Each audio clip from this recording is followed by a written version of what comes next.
want to introduce our MC, Mr. Eddie Nickerson.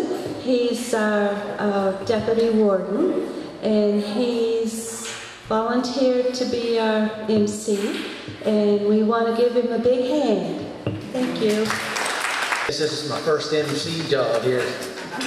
Cindy called, or she sent me an email and said she's having doing the UFO festival, and asked if I'd like to be the MC, and I said, well, it's always the first time for everything.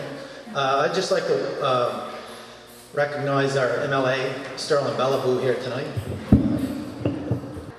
Took up a project in building a UFO museum, and they have one, a temporary one, that I like to call it across from in the field in a little barn across from R&D's residents, Mr. Laurie Rickens and Mr. Norman Smith, but Mr. Smith, I don't know if he's going to be able to make it here tonight. And we have two speakers, one that is pretty popular to the area, Mr. Don Leisure and Mr. David Savet. And I'm sure if, after they're done speaking, I'm sure they'll answer any questions that anybody may have. Thank you all for being here. And I'd like to also congratulate Cindy and Dale for the fantastic work they're doing with the museum. I think it's an excellent project, and hope that it will evolve into something that will be beneficial for the community. And of course, I'm not really talking about it from a Roswell perspective. That's overkill, and that's just not, hopefully not where you're going. But I suspect that as the museum becomes more popular from a tourist perspective, and that the displays show Shag Harbour as being a well-documented incident of ¡67, that the museum will offer not only some interesting doodads you can see back there for sale, but also some interesting information on a very important part of Canadian history. So I'm going to talk about UFOs in general. I really didn't know what to talk about because, well, I didn't really know what the audience is going to be like. So I'm just going to basically shoot from the hip, and hopefully you'll find this useful information. I've got some notes here. Okay. I suppose everybody can hear me? Good. So what I'm going to talk about are a few things. First, 3 reasons for doing this. 3 reasons for me getting involved with the Shag Harbour. The second thing is big questions about UFOs. And then I'm going to talk briefly about Canadian UFOs. And then an interesting subject of mine, or favorite subject of mine, is UFOs in history.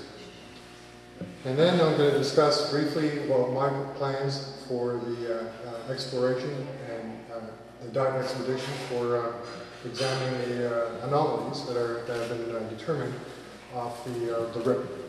And then closing. So, 3 reasons why I'm here. I'm from Toronto. I'm from away. But I do have a summer residence in Smith's Cove I share with my wife, who was actually born in Weymouth. So I guess I'm a part-time maritimer. I like my rum, and I can eat a lot, so I'm halfway there. The reason I'm doing this is because it's a personal quest of quantifiable scientific knowledge and information with respect to Shag Harbour.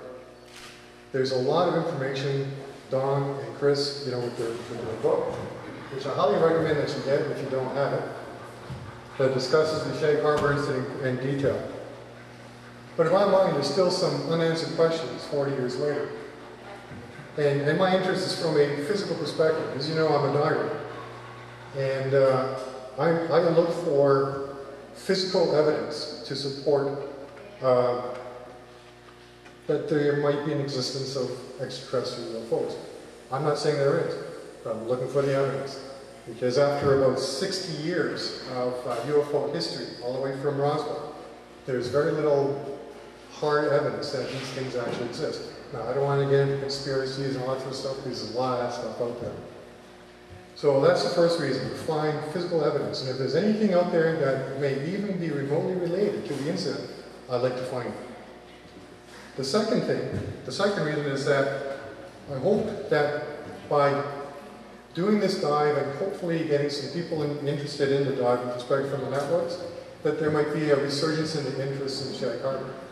This can only be good for people like Dale and Cindy. And it'll be good for the community as well. More people come here because there's something here to see and there's something to learn.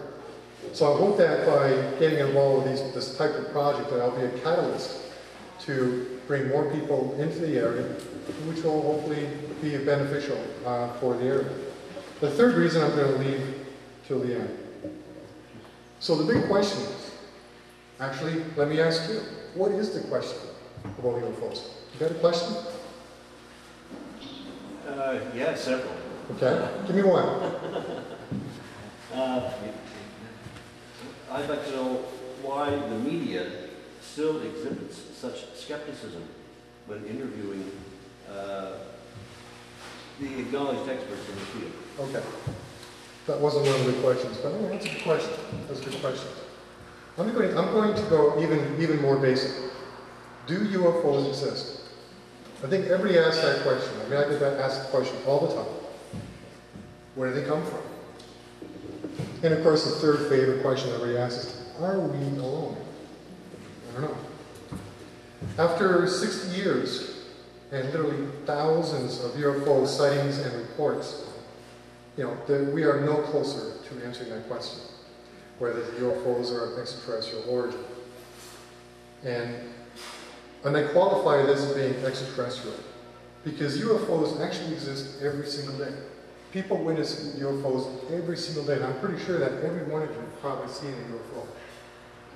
A UFO could be, let's say, a Canada goose flying across the horizon, sun setting low. The reflection of the sun off the body of the goose makes it appearing like a glowing object flying across the sky. Like, what is that? Hey guys, what is that? I don't know. That's a UFO. That is an unidentified flying object. It's not extraterrestrial. It's just unknown. It's unidentified. That happens all the time. But what UFOs are extraterrestrial? There's a really good book by a fellow written by Ivan Sanderson, okay, Invisible Residence. This guy postulates that the UFOs, assuming they do exist, and they're extraterrestrial or created of non-human construction, originates from none other than the planet Earth. Now, consider this. I'm a water guy, I'm a diver. 3/4 of the planet is covered in water. Okay? 3/4 of the planet is covered in water. That's a huge amount of surface area covered by water. Do you know what the average depth of this water is when you take all the depths into account? Anybody? Miles. 2 miles. 2 miles deep. That is the average depth.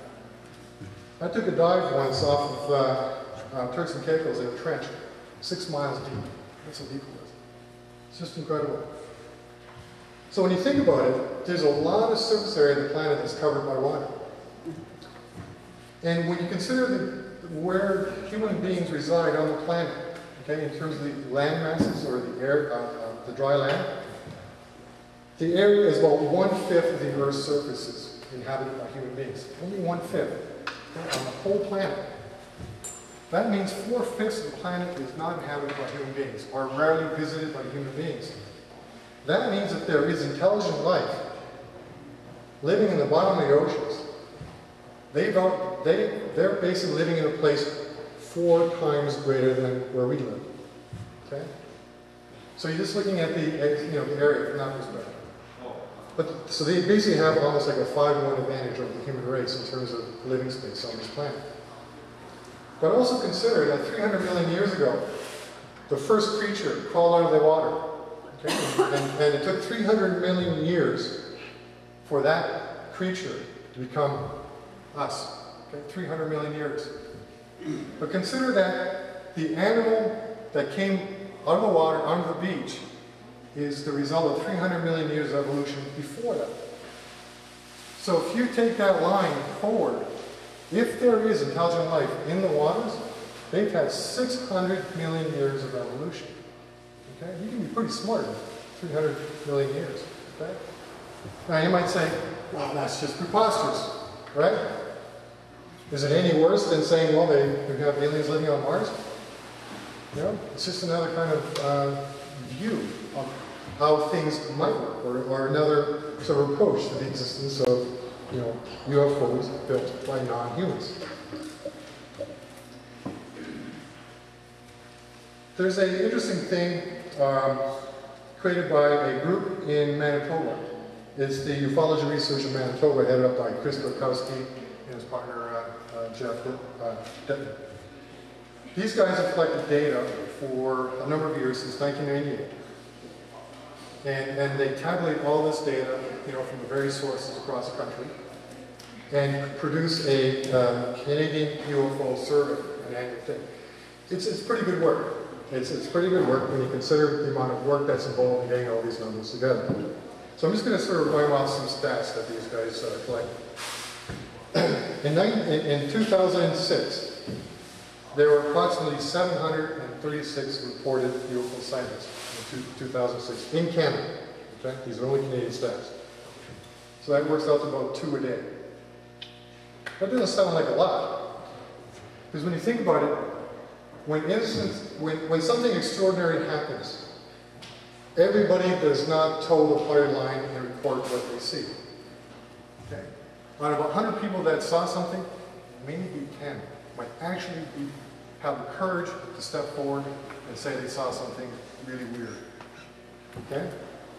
So this 736 reported UFO sightings is just a number of sightings that these guys in Manitoba actually received.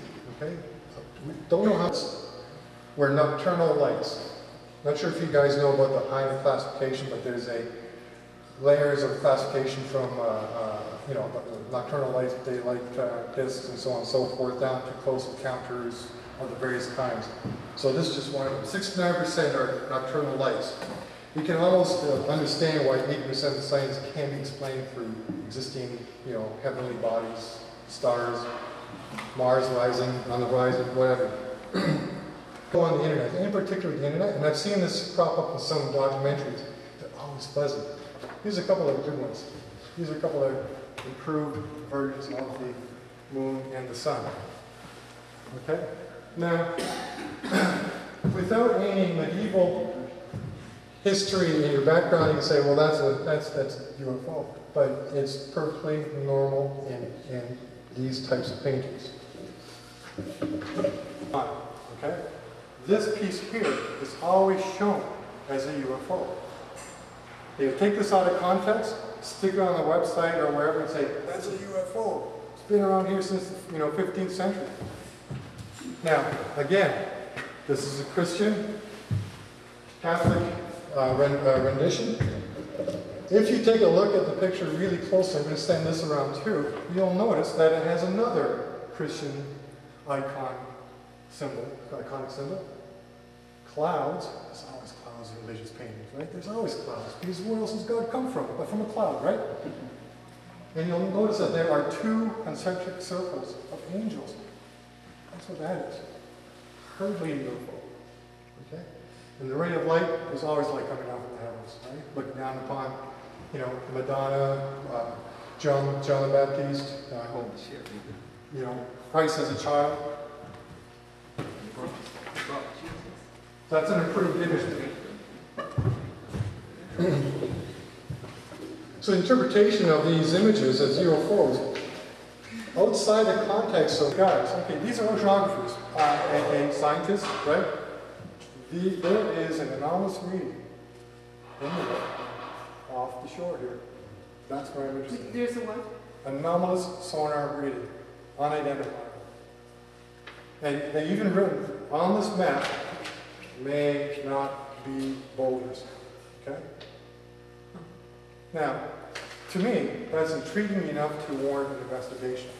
I know there's been a couple of attempts, but weather and money and whatever has prevented that from happening? A local guy, Laurie Wickens, and he's going to give his views on the night of October 4th, 1967. Laurie, the floor is yours.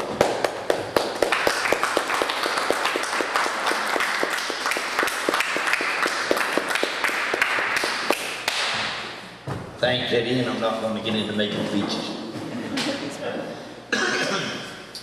Well, I guess most of you have probably been here before, but not everybody, so. Yeah, I can use a glass of water. So I guess it was on a night that the night as far as that goes, it was a clear night, probably a little cooler back then. And we were coming up to Lower Shag Harbour here, somewhere around the fish building, what it was then. We noticed lights, well, to the north of us here, and they seemed to be driving along, like going along with the car. And there'd be one on, then two, then three, then four, then they would all go out for a second, then that would repeat itself. And it seemed to be coming along with us, and we got to where the school is now. It seemed like it tipped on a 45-degree angle, started coming into the sky, and we was down below the hill, down by the moss plant. And then we was coming up the hill that was going down, excuse me, and when we made the top of the hill, I noticed the light in the water, and we went up. As far as the skate store, I guess it'd be crossing Irving, wouldn't it, Sterling? That's where the phone booth was in. And we called the Mounties and reported plane crash. First thing the Mountie asked us what we've been drinking. I said nothing, he more or less didn't believe me, so I went to get back in the car and the phone rang again. And it was him, and he wanted to know where we could meet him, where we see it in the water. I told him, and we come back down there by the boss plant. The light was still there, drifting down with the tide when we got there. We were probably there 5 to 10 minutes before the Mounties arrived.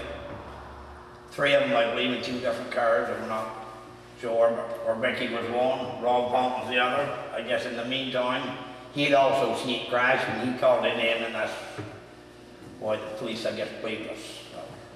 Then we watched the light drift down by, so we walked to the top of the hill as it drifted down, and it just disappeared like that. It didn't go underwater, and it didn't seem to fade, it just went all at once.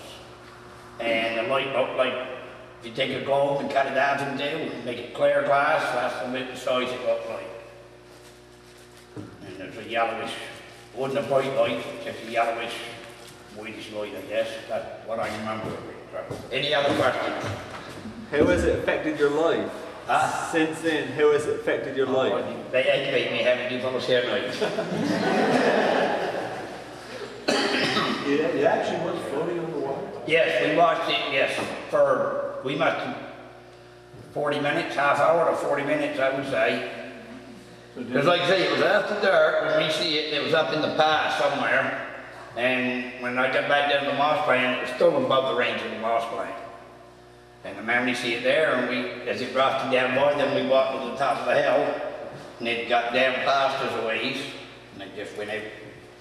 Yeah, probably 40 minutes, it was probably in the water from the time it first landed till the light went out.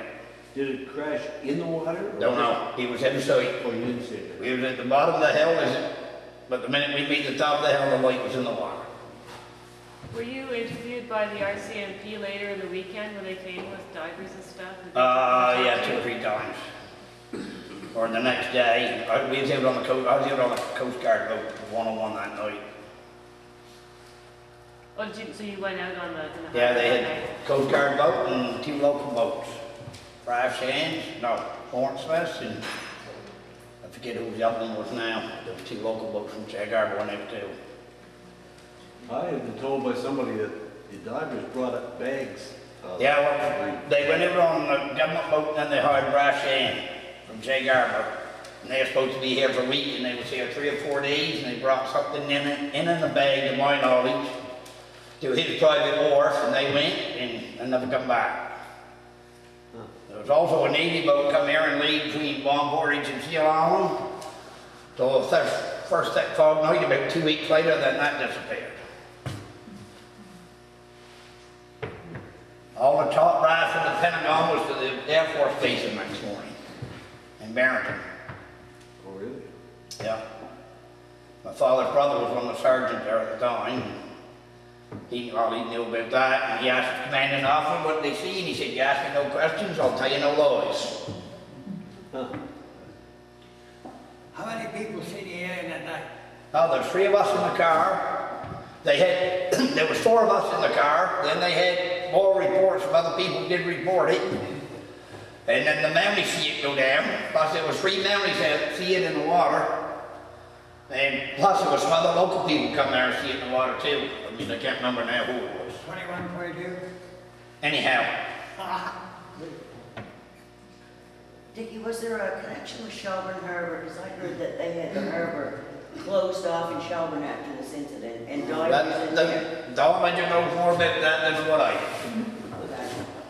Right, Just some of the stuff they've put together, I guess, links them to them, I guess. Or their research shows that, I guess.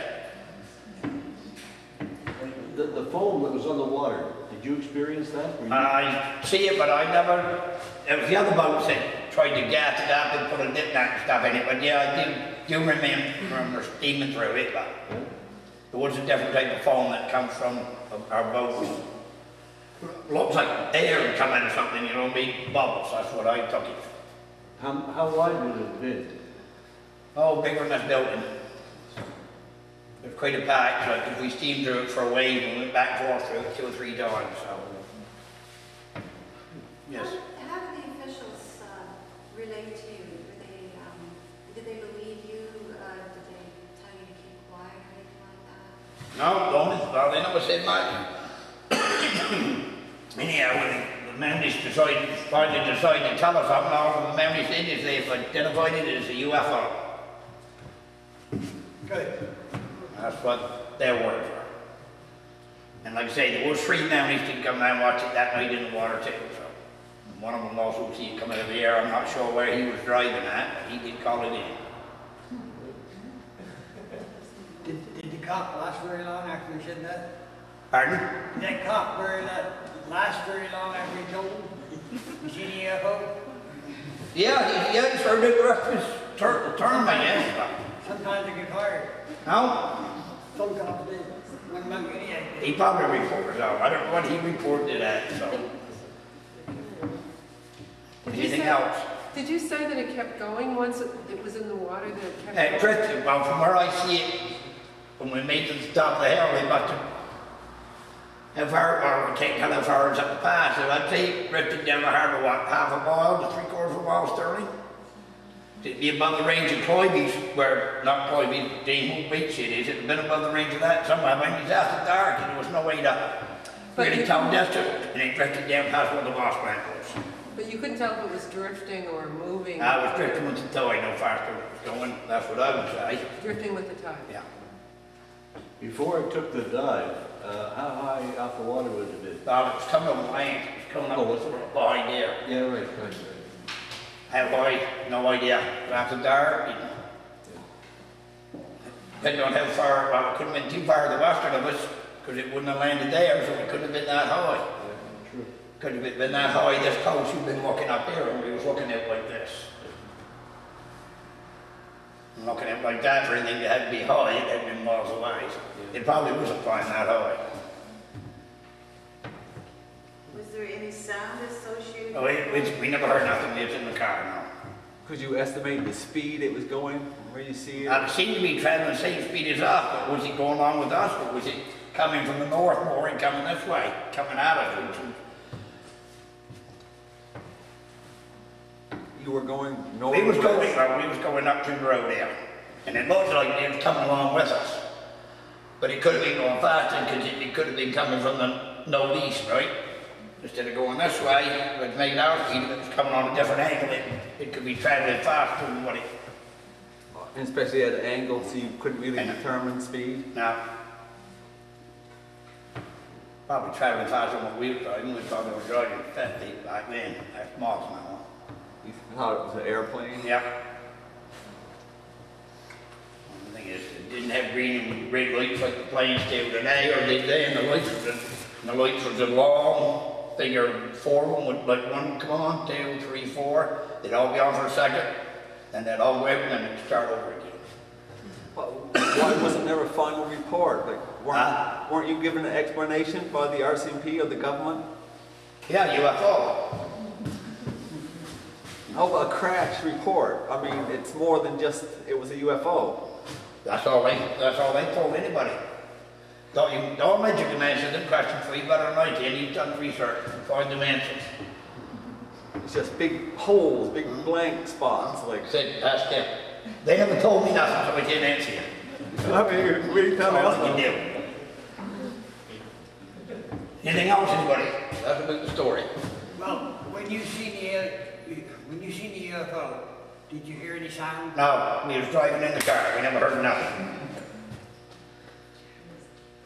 How close did you think of to your vehicle when you saw it? I really don't know. It wasn't that far away. I mean... Did it have any effect on your vehicle? No. Nothing flavor? They weren't computerized back then either. What kind of car were you driving? I think it was a 56 Pontiac. Green and white. Good car. You still have it? No, I wish I did. You were driving the car, Dickie? Yeah, it wasn't my car when I was driving it.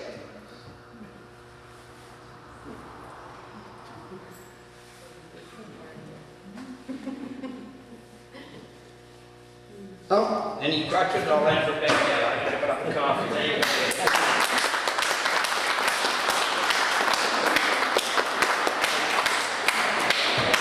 For 40 years with a man that was out for the night with women on his mind. Swiss Air Flight 111 off the coast of Nova Scotia, and more recently Dark Object, co-authored with Chris Stiles, which chronicles the Shag Harbour incident October 4th, 1967.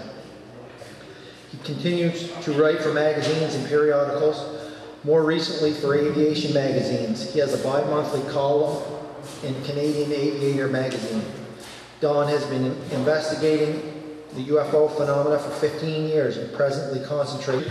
I didn't realize it was that long. I would have chopped it down so quick. I almost fell asleep listening to it.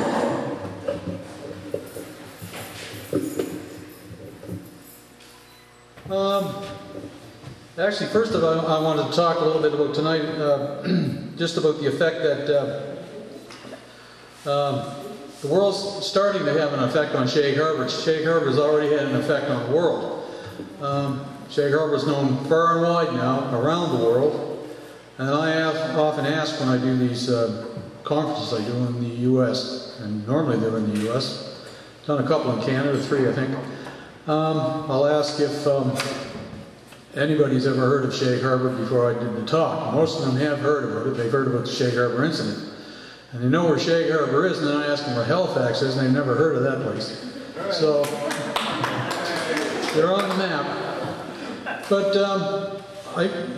Cindy's mentioned to me that she's had people, or her and her co-workers have had people coming into the museum. And I still call it a museum, or I have to officially call it an interpretive center now. Cindy. Interpretive center. And they're from various places such as Germany and England, I think Switzerland, and of course the United States, Upper Canada, and so on. And this is where I normally get emails from. I get from Japan.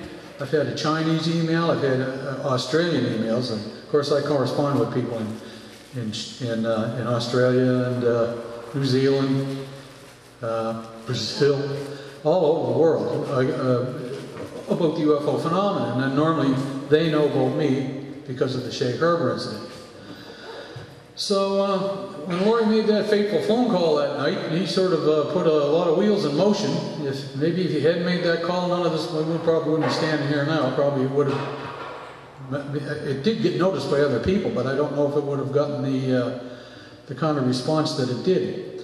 And this is an ongoing thing all the time. We're always getting a little bit more information, nothing usually earth-shaking, but when you start putting it together, there's sort of a mosaic that builds up about Shag Harbour from people we didn't know or were even around at the time.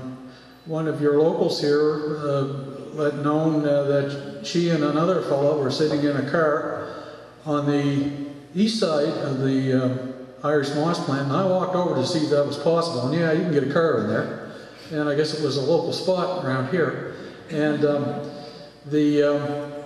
they saw the thing land on the water, and then Lori and it was 4 girls, Lori, not 3, pulled into the lot because it's on the RCMP report. All their names are right in there.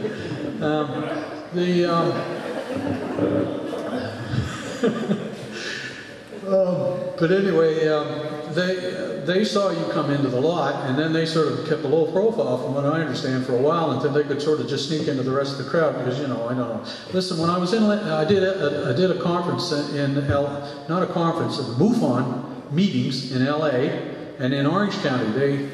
They invite you to come down, and they both pay for your participation for you to come down. I mean, it's quite an airline ticket to get there for one thing, plus I got to pay for hotel bills, meals, all the rest of it. And they invited me down in April this year. And I spoke originally in Los Angeles, and then they put me on a train and I went over to Orange County, and I spoke over there the next night, which was a more productive meeting. There was about 85 people there. There again, I'd asked the question about if they knew where Shag Harbour was, and they all knew about Shag Harbour. And I did a little bit of a number on them at first by putting on I presented a PowerPoint about Shag Harbour, which I couldn't show here because you don't have the PowerPoint projector. But before I did that, since I was the only speaker that night, I had a little more latitude than I get at a UFO conference where you're slotted into an hour and you speak and then you get the heck out of there. And in this event, I put on a little slideshow that I had done about Don Legend and where I'm from type of thing. So I started out with a picture of Nova Scotia taken during White Lawn, and the whole thing was just white. And then I showed them a picture from home, and I had some pictures of some Eskimo igloos that were built back in the 30s, and it was a fairly big one. And there's another one with a picture of a woman bent over shoveling out the front of it, and I told them that was my wife shoveling out the driveway. And then after that, I had a picture of 2 dog sleds. One was a longer one, had more dogs on it, and a shorter one. I said, the big one's my SUV, and the wife used the little one for traveling around. And I said, but nobody was laughing, like you people are. And I said, doesn't anybody find this funny or unusual? And one guy put up his hand. This is the one in Orange County, and he said, well, I do. He says, I'm an engineer. And he said, and he was a chemist, actually. He says, I've worked in Halifax for a while. It's nothing like that. And I said, well, this is exactly it. But I said, this is sort of a perception they had down here in the United States about Canada, you know, and particularly over the East Coast. But at least they know where Shag Harbour was. Anyway, I hesitated to do it. I didn't want to pull their leg too bad, but then I showed them a picture of Halifax Harbour and the province, you know, and the airports and all that sort of thing. So now they know down, at least in Orange County, 85 people in Orange County know that, you know, the place is not just basically just a big iceberg. I'm going to sort of keep my end of it short so that you can ask questions. Like, you know, you were asking questions of Lori there about certain things, and, you know, some of them I have the answers to. I can't explain some of the things that happened tonight, but I do have answers to the questions. Basically, you know the story. Lori was coming in through from the east side of Shag Harbour and saw the object coming down out of the sky. He said from the north to the northeast, and that's more likely what it was. If those of you who bought the book, you'll see one picture in there of the North Pole, and what the 4 military people told us the course that this thing was coming down from Siberia, down over Ellesmere Island, over Labrador, and right straight down over New Brunswick, and then through into Nova Scotia. And that course would have brought it, at that angle, brought it in Nova Scotia. When you consider other UFO reports that were, I mean, that night there was a lot of UFO reports. I won't get into the ones, for instance, Chris Stiles himself, on the back of the book, ignore that. He wasn't here in Shag Harbour that night. He was 12 years old. He was in Halifax and saw a UFO over the harbour in Halifax that night. When they sent the proof out for that book, we were both away on vacation. So it sat in my, I know it sat in my mailbox. I don't know where Chris was, but he wasn't here either. And by the time we got around to critiquing the back of the book on the Shag Harbour Dark Object, it was too late. They'd already decided to make an executive decision and went with it. So anyway, other UFO reports around 10:30 to 11 o'clock was out over the Bay of Fundy towards Digby. North of Digby, there was a herring seiner fleet out there, and they experienced 2 UFOs that they saw in the sky that were zipping around. They were listening to marine radio in Wedgeport on Briar Island, and at Briar Island they were hearing another herring seiner just off the shore, relating how they were being dived on by an object, and they were frightened that they were going to get run into. Up over Weymouth, there was an RCMP officer by the name of Ian Andrews, Bert Green, who was a Lands and Forest officer, a game warden, and 2 other game wardens. They were in a car overlooking a clearing up there, and they were sitting there, sitting on the clearing in order to maybe trap some deer jackers. And they were pretty much talking in the car. It was around 11 to 5 after 10 after 11 that evening. As the best that Ian Andrew could pin it down. It took me a while to find him, almost a year and a half, but I did get him. And he said all of a sudden the conversation just sort of died out, and then everybody realized they're all looking up to the sky through the front windshields or watching this thing cross over the car. A brightly lit object just sort of drifting around, drifting over the car and heading slightly down to the south of them. So that was odd enough. After about a half an hour, they wrapped up the stakeout and they went home. He said the next morning he'd heard about the Shag Harbour incident. And being a Mountie, he heard about the buzz that was going on through the RCMP detachments. So he went and over to talk to Bert Green over at the Lands and Forest Department. And Bert had a chart of it. He plotted a line on the chart that went from their position, and the compass heading he took it right down over Shag Harbour. And then Ian Andrews, Constable Ian Andrews said to him, he said, well, there was a big UFO sighting in Shag Harbour last night, just after we saw this thing, about somewhere around 20 after 11 to 11:30. And he said, and Bert didn't know anything about that. He just plotted a course on the chart. He hadn't heard anything about this. Because really it didn't get out in the news until later the next day, and then really became a news item on Saturday once the Herald published it. But there were already reports. Laurie's right, there was the 3 Mounties were there. One of the Mounties was Ron Pond. He was the rookie. And Ron O'Brien. Now there again, these 2 fellows they had staked out an area down here in Lower Woods Harbour. They were looking for deer jackers too, until Victor Rubicki called them back to the detachment because he thought he had a crashed airplane. Because that's what Laurie said it was, and that's what the other witnesses who called in. There was Marie Banks from down here, where I guess her house used to be where the elementary school is now, and she had called in. Actually, Ron Pond told me that Victor Rubicki told him that the reason he got Laurie to hang up the phone, give him the phone number and stay put, because the other phone was ringing. And he was the only one on duty that night. They didn't have that many in the detachment to begin with. So when he answered the phone, Mary Banks, was it, or Marie? I think it's Mary, wasn't it? Without looking at the book.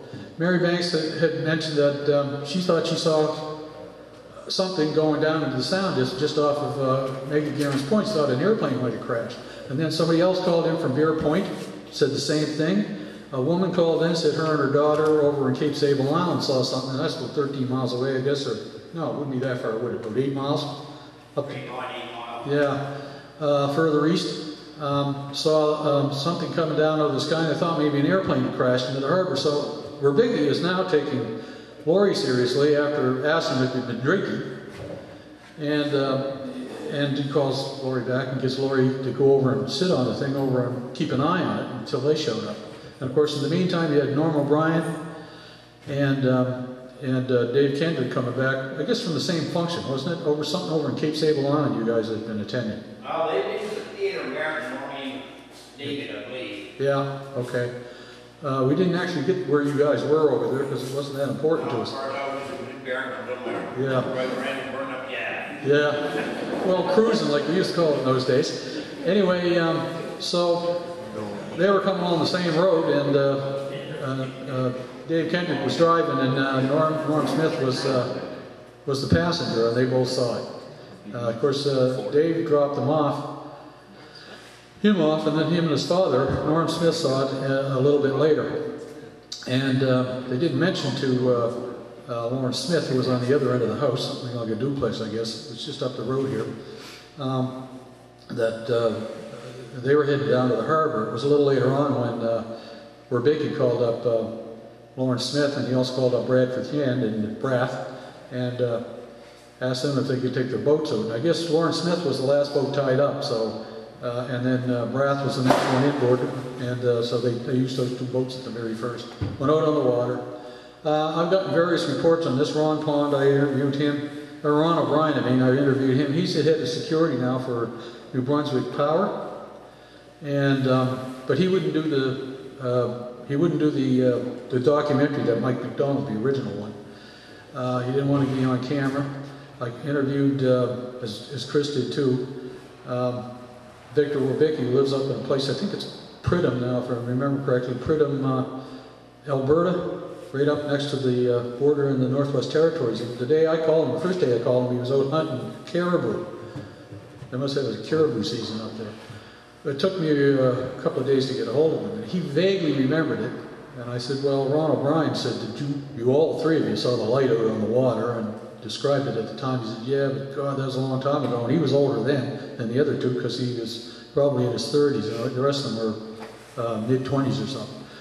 But anyway, there's no doubt about it, they saw it out on the water, and Ron O'Brien, he's the one that I got most of the information from. Ron Pond, who did the interviews with the people that were standing around in that area. And there was another person there that I found out from his son, was that he was coming back from a Liberal meeting in Yarmouth, and his son told me that he arrived either on the scene at the time or close to it, and I don't know whether he actually saw the object or not. That was Jerry Regan.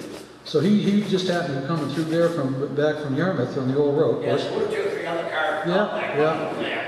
And he saw it. And I haven't had a chance to interview Jerry Regan yet, but his son told me about it, and seemed to be no problem with that, but I don't know if Jerry wants to talk about it or not. I don't think it's a problem for him. But anyway, so that was somebody else that was on scene at the time, but I don't know for sure whether he actually saw the thing out on the water. Another RCMP officer, through a son-in-law, reported to me, he was there that night too. But he happened through in the evening, probably sometime around midnight. For some reason, he was down in that area, and but he didn't want his name known. I don't know why not. The next day, of course, it broke wide open. You had the CBC was down there. They were there shooting film of it, because they did in those days. They didn't have video, and this, the story basically goes on from there onward. And I meant to mention earlier, Ron O'Brien was talking about the foam, and he thought it was very peculiar. I know Normie said, no way, this was sea foam. He said, I've never seen anything like that before. More like shaving cream with maybe 3 to 4 inches thick, with sort of a glittery yellow surface on it. And didn't know what it was. Lawrence told me that he figured it was about 2 boat lengths wide when they sailed through it, so at 40-45 feet, right? So, and maybe a half mile long, but couldn't see the full extent of it. Just taking a guess at that end of it. But we use the half mile length. But as to whether that's factual or not, it's hard to say. It's hard to nail down. It's like nailing jello to a wall, getting facts on a UFO report. But the fact of the matter is, there's no bones about it that something happened here that night. There's RCMP reports. Those people that have that little booklet, this one here, my wife's down in the back somewhere, will see some of the reports that are in there. Those are they're the best ones. There's some other reports from that night that I haven't put in. I didn't put in there yet. The extent of this thing is, particularly since that book came out, and then the documentaries, that's what really gets that word around. It's the documentary Mike McDonald did. That was in Canada, never made it in the United States. But WKIP in New York, they produced another one with Chris and myself in it, and another witness is, I think you're in it, Lori, aren't you? And Urban Banks, trying to think who, I think Myrna's in there. Are you in that one, Myrna? Okay. But anyway, I've got the thing at home, but you know, I've never watched it myself. But it came out on the Discovery Channel in the United States and up here, or I mean the History Channel, and that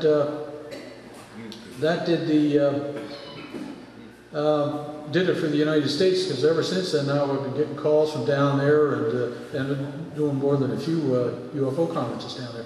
And once it gets out to the States, it gets out to the world. Although the world knew about it before. This thing the book sold in England and Germany, Japan. Japan, they love UFOs in Japan. They really get into them. China is very serious about the UFO phenomenon. You actually, if you want to, they have research organizations over there, but you have to have a university degree in a certain persuasion in order to be a ufologist, as we call. I don't call myself that, but other people call us ufologists. I don't like the word because whenever I bring it up, print it, you know, do it in Word Perfect or in MS Word, it always underlines it in red, and when you click on it, it says urology, because it thinks I spelled it wrong. So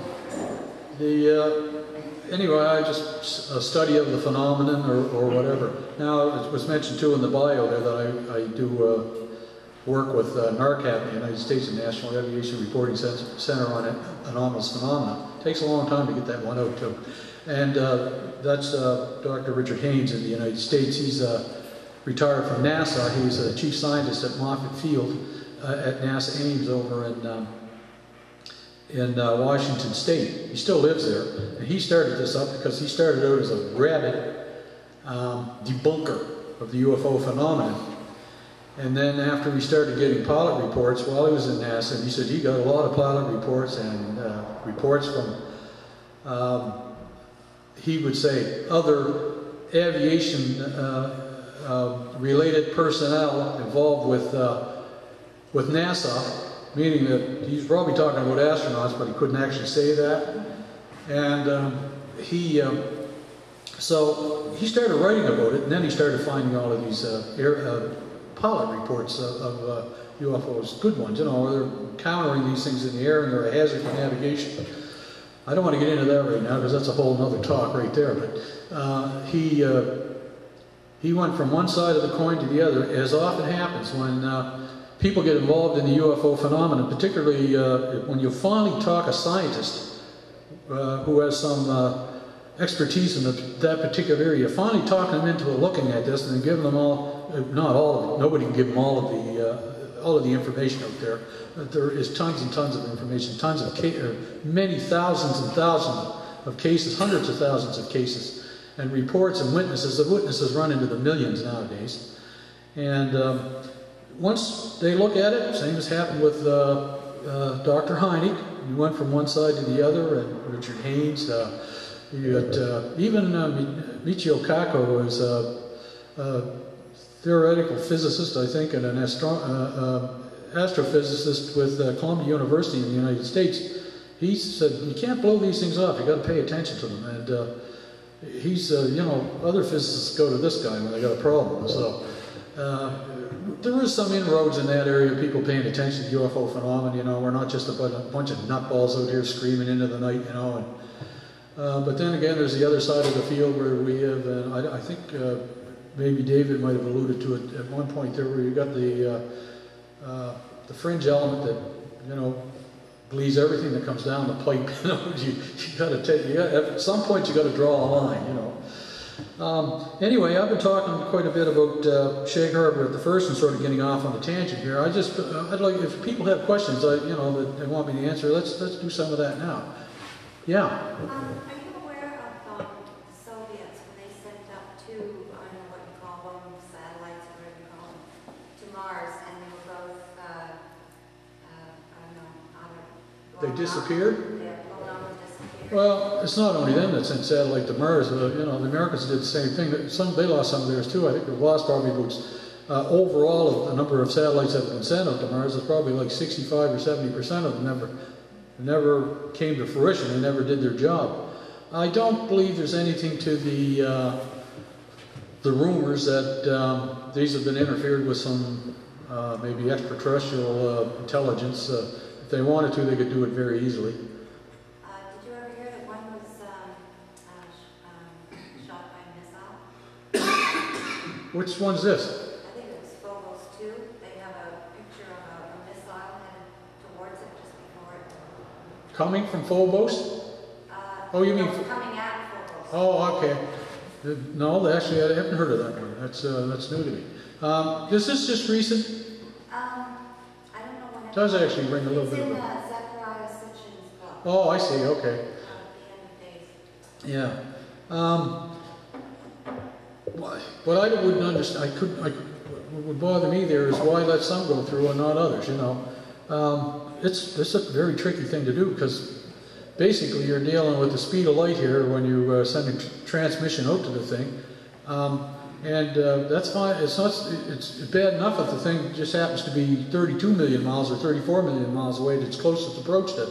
But when the thing is on the other side of the solar system, Mars I'm talking about, you're talking about 8, 9, 10 minute delay there, probably more than that, maybe as much as 14 minutes before your signal gets to the thing, because you see it's in danger, possibly see it's in danger, or you've got some telemetry back from the satellite, and it's by the time the signal gets to it, it's probably been a done deal because it took 14 minutes to get to you in the first place. I get the impression from what I've read and seen that the combined U.S. and Canada navies were protecting the undersea crafts.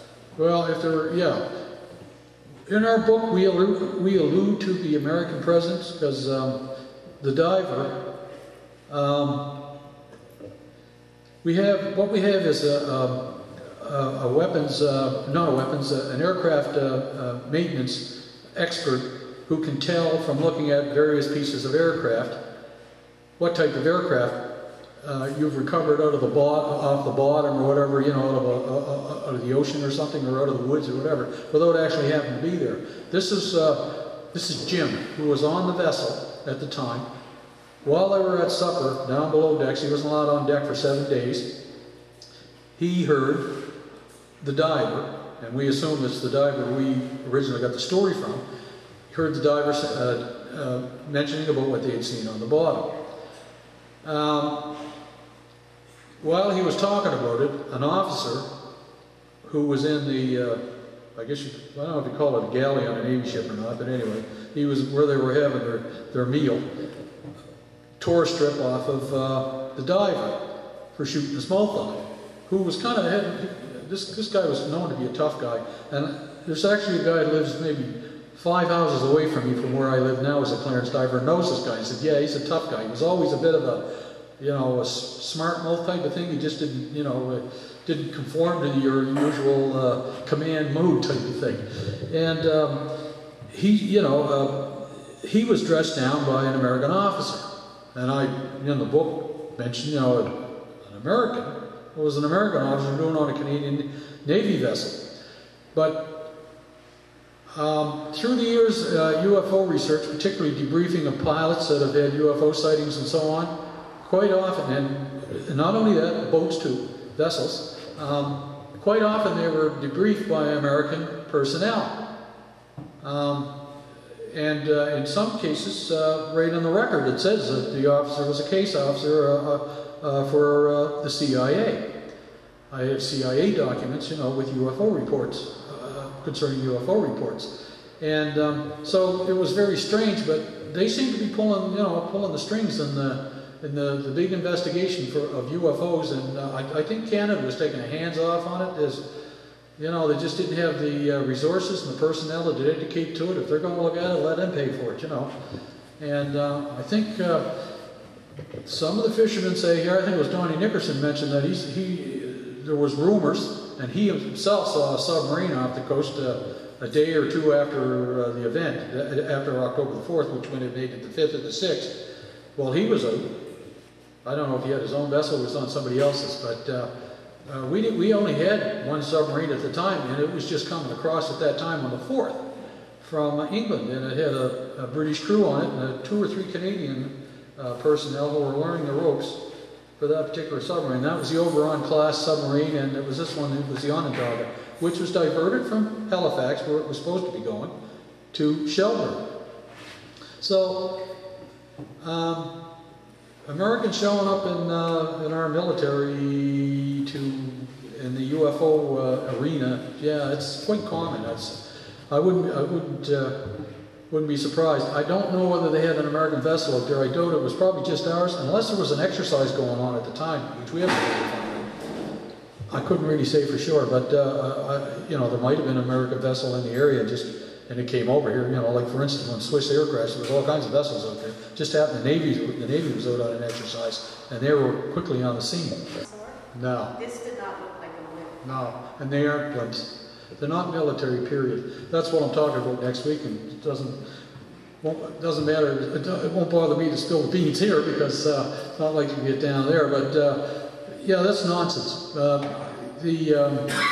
I've had some reports myself from one of the ones I'll be talking about is an incident in Cobb Bay. I don't want to get on that because this is Shag Harbour night.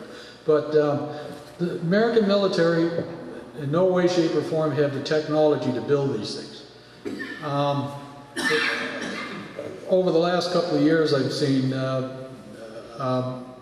lighter than aircraft, which is what they call them nowadays, blimps, where the American military are working on them now. They're looking for something they can stick up there about 100,000 feet, 20 miles up, well outside the war zone.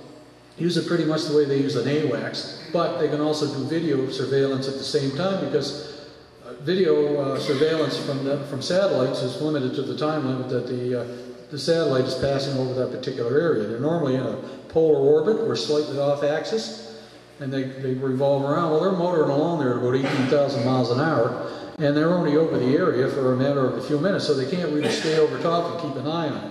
You might remember there was a movie out there, Clear and Present Danger, with Harrison Ford, and they were raiding some PLO type camps, or what was it? What were they? What was the object? Which object are you talking about? The Shag Harbour object. Oh, what was it? In your opinion. Well, Chris and I have, you know, independently and together determined that there's just nothing out there to explain it. I had a friend of mine in the United States. His name is James White. He works at Langley, NASA in Langley down in Virginia. And so last year he did a really nice big drag through that particular time frame to determine if there was any such thing, such as a base booster, any kind of space junk, a decayed satellite, or anything like that that could come down in that particular time frame. And we couldn't come anywhere close. We couldn't come within 8 hours of it, and we couldn't come anywhere within about 8,000 miles of Shag Harbour. And so that's been, you know, it wasn't a meteor. There was no, you know, it's just the wrong time of the year for that sort of thing to begin with, but at the same token, there's just no explanation for how the thing could come down at the speed it did. I mean, meteors don't last that long. Laurie and them followed along on the car probably, what, 5 minutes? Watching that thing come down? What? Roughly. Yeah. Meteors just don't last 5 minutes. I mean, the kinetic energy in those things, they're traveling at like 85,000 kilometers an hour, right? That works out to anywhere between 5 and 10 kilometers a second. I mean, it's just from the upper atmosphere down to the ground, zap, it's done. That's the big ones, if they can get to the ground. The smaller ones, they just burn up as they're coming in. It's the super micrometeor that's only like the size of a grain of sand that can take half an hour to drift down, because it gets into the atmosphere, and the ones that break up, the tiny little granules, and it'll drift around in the atmosphere because it's light enough to do that, like a spider or an ant is, you know. Yeah. What's your best guess as to how many of these objects actually get sighted on, you know, our radar on Earth, and how many are not showing up on radar? Oh, I don't know how many to get sighted on radar. I know I've had a few, and you can't get any definitive satisfaction out of air traffic control.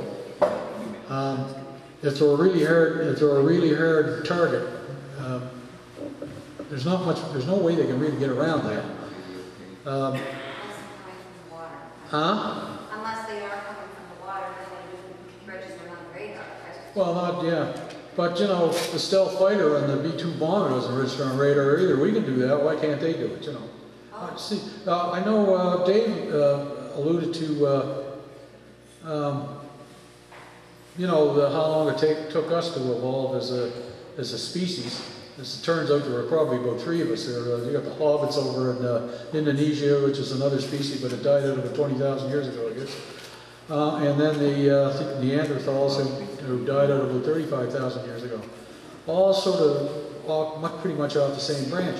But if we're talking in the empirical era, if we're talking the galaxy, just our galaxy alone, it's been around for about 14.5 billion years, and that's a long time for civilizations to grow up. Not just one planet. I think people often make the mistake of thinking, well, there's some alien planet out there, way out around some star, and they somehow tracked us down and they came over here. I don't think it happened that way. I think what happened was if there is an extraterrestrial component to this, it's because somebody was making a sweep through this sector. And that's been around for millions of years. Imagine the intelligence that a species would have who've been in space for 1 million years, or 2 million, or 10 million, or 1 billion. They probably don't even know where they originated at that point. But I mean, if they're sweeping through, and all of a sudden for some reason they pick up on Earth, and I don't think it didn't happen in this century. I mean, David was showing you some pictures of paintings. But we can go back further than that. I mean, there's carvings on rocks, and the Chinese, some of their stuff goes back 2,500 years. There's hieroglyphics that show similar objects. You know, I don't think that's a coincidence. I think these things were probably blasting around here maybe for the last 35 or 40,000 years, if not longer, and have a presence, and every once in a while some of them come in and check on us. Could be as many as 8 or 10 or a dozen species. They seem to vary depending on who you talk to. If you want to get into that, I've only recently come to the decision to say that I think this is some kind of an extraterrestrial thing. I can't believe there's any military component to this. That same excuse has been around since 1947.